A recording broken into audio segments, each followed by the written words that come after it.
Bene, giornata pregna di appuntamenti, abbiamo visto queste semifinali, queste finalissime di sabato, domenica e lunedì, campionato italiano baristica fetteria, e abbiamo assistito anche ieri e non ultimo al campionato italiano di latte art e di Coffee and Good Spirit. Abbiamo visto tanti baristi gareggiare e confrontarsi a livelli quest'anno secondo me altissimi. Ne conosco personalmente alcuni e dopo tanto impegno ho visto portare a compimento un successo vero e proprio. Chi ha potuto abbracciare la vittoria, chi magari un po' meno, comunque ha raggiunto lo stesso il podio, e questo lo si ottiene solamente con una grande performance e con un grande allenamento alle spalle.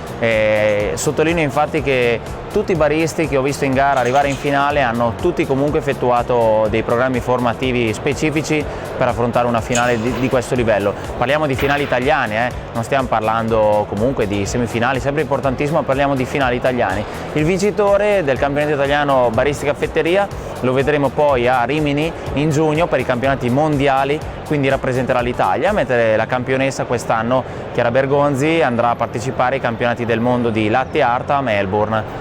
Cito anche Francesco Corona, mio caro amico, che anche lui andrà a fare un bel viaggio a Melbourne a difendere il titolo italiano, insomma a difendere l'Italia nel Coffee and Good Spirit. Invece con piacere che in ottobre, quindi poco più di 2 mesi fa, si è tenuto il Coffee Show Latte Art, al quale abbiamo presenziato io, Chiara Bergonzi, in qualità di ospite, e poi diversi concorrenti. È stata la prima tappa, la prima selezione valida per la Sicilia, per la regione Sicilia, come tappa di selezione per il campionato italiano di latte art.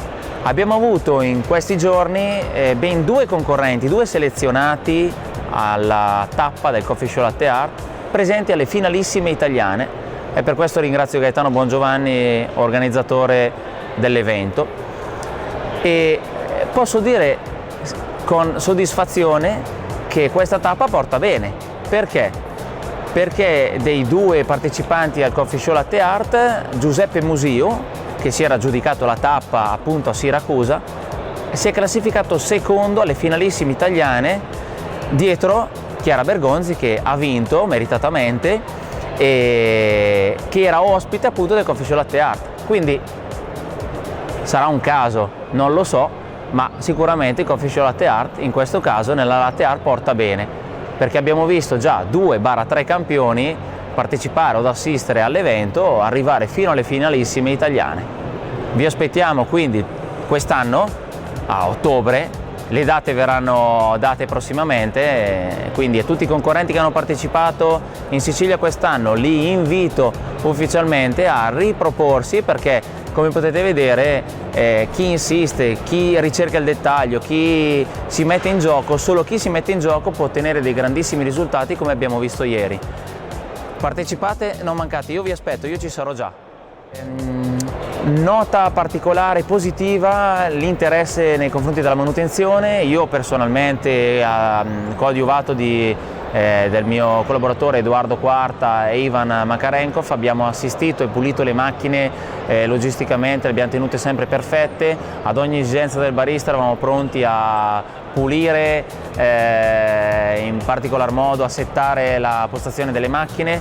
Ci siamo resi disponibili per effettuare pulizia della lancia del vapore, ricordo, importantissima per la montatura del latte, gruppo erogatore, portafiltro e filtro, macina dosatore, sono stati sempre manutentati tra un concorrente e l'altro. Tra un concorrente e l'altro avevamo 15 minuti nel baristica fetteria, nel VBC, oppure 6 minuti nella latte art. Quindi non parliamo di manutenzione quotidiana, abbiamo pulito la stessa macchina tantissime volte durante l'arco della giornata. E solo così i nostri baristi, perché questo? Apro una parentesi, perché abbiamo avuto tra un barista e l'altro origini completamente diverse di caffè. Chi usava, sto facendo degli esempi, chi usava un'Etiopia, chi usava un Guatemala, un Costa Rica. Non c'era proprio possibilità di poter contaminare, di rovinare la gara del concorrente successivo viziandola di sapori, viziandola di profumi del concorrente precedente, e quindi abbiamo sempre tirato le macchine non solo lucide esteticamente, esternamente, ma anche internamente, quindi pulendo ogni passaggio di acqua.